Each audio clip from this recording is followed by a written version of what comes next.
Welcome to my channel, Purposeful Play, where I talk about all things early childhood education. I'm Danielle, and I used to be a preschool teacher, 4K teacher, and now I am a teacher trainer and I record YouTube videos about teaching preschool. And today I wanted to share with you some of my favorite fall or tree study books. So let's get started.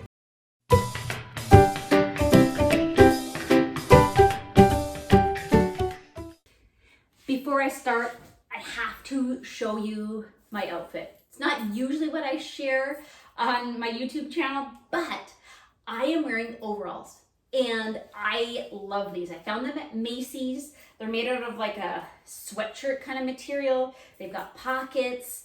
They're a good length for me because I'm very short. And I love them. I absolutely love them. I don't know if people my age are actually supposed to be wearing overalls, but I actually don't care because I am happy in them. Okay, so before I start talking about the books that I have here at home, I do want to say that I don't buy all of the books that I use when I'm starting a new study topic.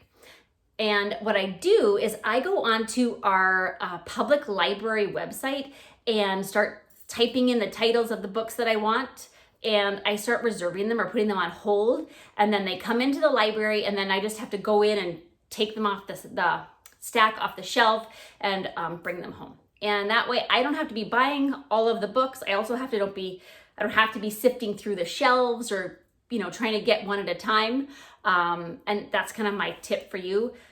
Last year, we actually had a really great media tech that worked in our library. And so I would tell her what our study topic was, and she started pulling books off of the shelves in our school. And that was really helpful. So maybe you have that option. Okay, this is the first one. We're going on a leaf hunt. It's by Steve Metzger. I'm gonna link everything down below if I can. I tend to buy all my books when I do my books on Amazon. Some of them are Scholastic ones that I got, when you have those book orders. This one is a Scholastic one. It's really simple, but I like it because it's that same rhythm of we're going on a bear hunt, which is something that we do often in our classroom. So I just like this. This is also one I like to read before we actually go on a leaf hunt. And we do that usually at the beginning of our a study on trees. So I like this one because it kind of helps us to think about the things that we might be seeing and the things we might be collecting in our paper bags. Not a Stick by Antoinette Portis. I apologize if I'm mispronouncing all these names, but I'm going to do my best. It is a book about a little pig who has a stick, and someone says like, oh, look where you're going with that stick. And he says, oh, what stick? It's not a stick. And then it shows you each page how he's using his imagination to think that stick is something else. Well, my hands are really dry. I can't turn the page. So I just really like how they're using the stick as something else. Because, as you're collecting up sticks and twigs in your classroom, the students can be using them for other things. And this is kind of like a little inspiration for the students. And it's simple. It's so simple. I have a feeling everybody knows about this one, Tap the Magic Tree by Christy Matheson. This one is like an interactive book because it's asking the reader to do things. Sometimes it asks having you rub the tree, tapping it again, rub the tree to make it warm. And so every time you turn the page, things are happening and you have to do something. And it also takes you through the phases or the seasons of the tree. And I love the illustrations. I like the simplicity of it. And I like that it can be, have the students involved in reading it. Leaf Man by Lois Ellert. And this one, the pictures are amazing. They're using leaves to create scenes, animals, critters. I also really like that the pages are not shaped like a page, but they have a different kind of what do we call it, shape, I guess, to it. Gives it that texture. It gives it that illusion that there's mountains and grass and sky. Also, the pictures are really great inspiration for some really nice art, some process art stuff, especially with those leaves that you've collected when you've gone on a leaf hunt. So this one is lovely. And I like to do this one too, so the kids are looking at the illustrations and trying to figure out what they're seeing. You know, I just realized as I looked at my camera here, this fish is trying to eat that fish. I did not see that before. So that is, again, one of my absolute favorites. All right, this one is called Maple, and it's by Lori Nichols. And it's about a little girl named Maple. And when she's born, her family plants a maple tree. And it's kind of a story about her growing up with her tree as her tree is growing. And it's kind of like they have a little bit of a relationship, even though you can't have a relationship with a tree, and how she really loves it and sort of finds comfort in being near the tree. And then at the end, Maple, I spoiled it, Maple gets a little baby sister, and her name is Willow. And then, of course, you know what's planted by the maple tree? A willow tree. And it's just a very, very sweet book. It does take you, shows you the maple tree through the seasons as well, and shows it growing and growing. This one is called A Grand Old Oak Tree by Mary Newell de Palma. And again, this one, like Maple, kind of takes you through the life of the big or the grand old oak tree. This one's great because it talks about the parts of a tree, talks about who lives in trees. It takes you through the changes of the tree. It's kind of sad at the end because the tree, gets old and dies. I don't think he uses the word dying, but it talks about how the tree, the old oak tree, has become very useful for the animals and everyone around the tree. So this one is called Because of an Acorn by Lola M. Schaefer and Adam Schaefer. I did get this one from Scholastic, but this one's really interesting, and I think a lot of good conversations can come from this one. But it's about an acorn and how the back actually says, it talks about the layers of an ecosystem. So it's how every part of a tree, actually every part of the nature of that ecosystem is connected, and as one is affected, how one is affected by the other. So and it's also I like it because it starts just with this one acorn. The Nutty Nut Chase by Catherine White and Vanessa Caban. It's not like a lot about trees in fall, but I like it. It's just a very cute story. It has a great social emotional theme throughout, so it's something to talk about. Fighting over something and arguing and solving ways that you can solve the problem. Of course, it's about a nut, or I guess it's a nut that the animals are trying to get to eat. So, I mean, it kind of has to do with a tree, and it also has to do with some animals that might live in trees or live under or near trees.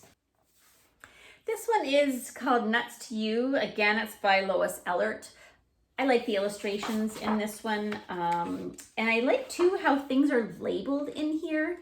They're not all things are not labeled, but it'll show you, like here's a picture of an American goldfinch, and it says right here, an American goldfinch.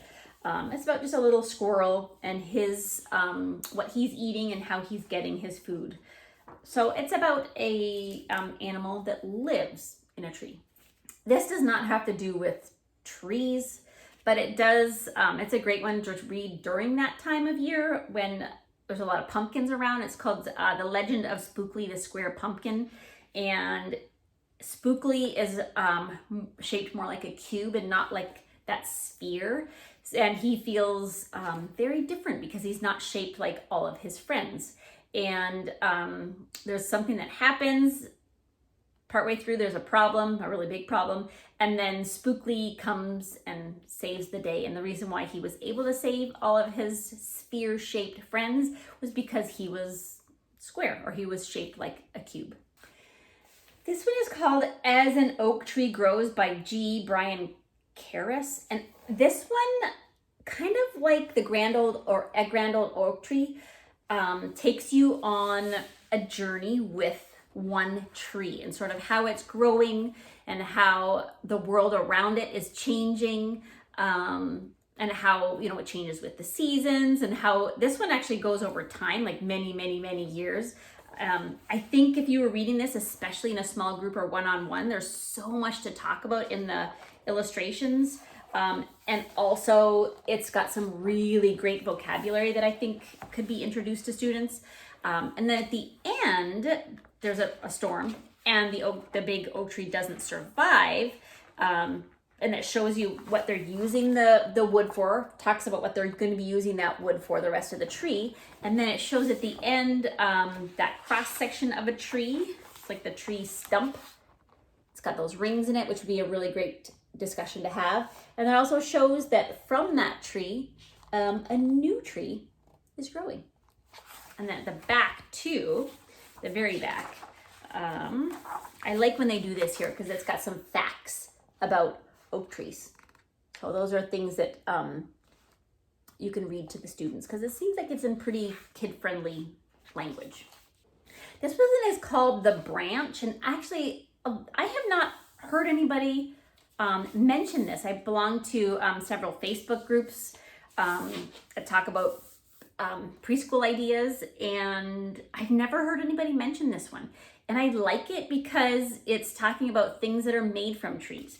And it's about a little girl. Did I say who it was by? Mireille Messier and Pierre Pratt. It's about a little girl whose favorite tree, the branch, I think it died or it broke off. And she did not want to get rid of this branch because she loved that tree so much. So what they did is they made the branch into something else. And at the end, you can see what she made it into is a swing. And so I like that one again to talk about what trees can be used for, or what we can make from trees.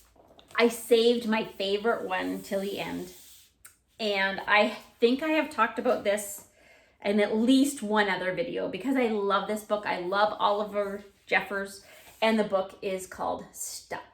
It's about a little boy who gets his kite stuck in a tree and all the crazy things he does to get the kite unstuck. So it says, it all began when Floyd's kite became stuck in a tree. He tried pulling and swinging it, but it wouldn't come unstuck. And then he does all these crazy things. He throws up his shoe to get it down. He throws up his cat to get it down. And by the end, it's actually really funny too, because you can ask the students, you can stop and say, oh, what do you think he's gonna do with this? Because you think he's gonna use, say, the ladder to climb up. I mean, it would make sense to use the ladder to climb up and get all those things down, but no, he throws up the ladder. And it's just one crazy thing after another. And then by the end, there's all these things that are stuck in the tree. And then finally, I'll show you what the tree looks like. Can I show you what it looks like? Hang on. Oh, here, they all got stuck. So look at all the things that got stuck in the tree. And then at the very end, he gets a saw, which I think is very funny. And then you're finally like, oh, he's finally gonna use the saw. He's gonna cut down the tree. But nope, he hurled it up into the tree. And that is what got the kite unstuck. And then off he goes to bed, and the very end, he's, just falling off to sleep. And one of the people, it's actually a firefighter, is in the tree, and he says, hang on a minute, lads, I've got a great idea, ... And it almost makes me think that maybe there'll be like a sequel to Stuck. Maybe it's called Unstuck. I don't know, maybe one day. One thing I like to do about this, with this book as well, and I may have mentioned it in another video, is I like to put out Play-Doh.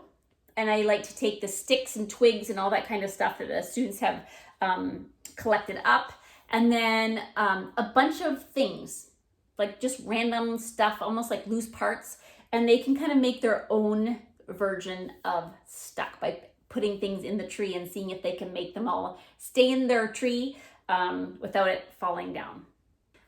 All right, those are my favorite books that I have at home, all about trees, plus that one spookly one that is just a good fall time book. Maybe you have some other favorites that you like to read at this time of year, and put them in the comments down below so that others can hear what your ideas are. Thanks for watching. Give it a thumbs up if you liked it, because it's very helpful to me, and it's also helpful for other people because then it's seen by more people. The more thumbs ups it gets, the more it is seen. And have a happy day.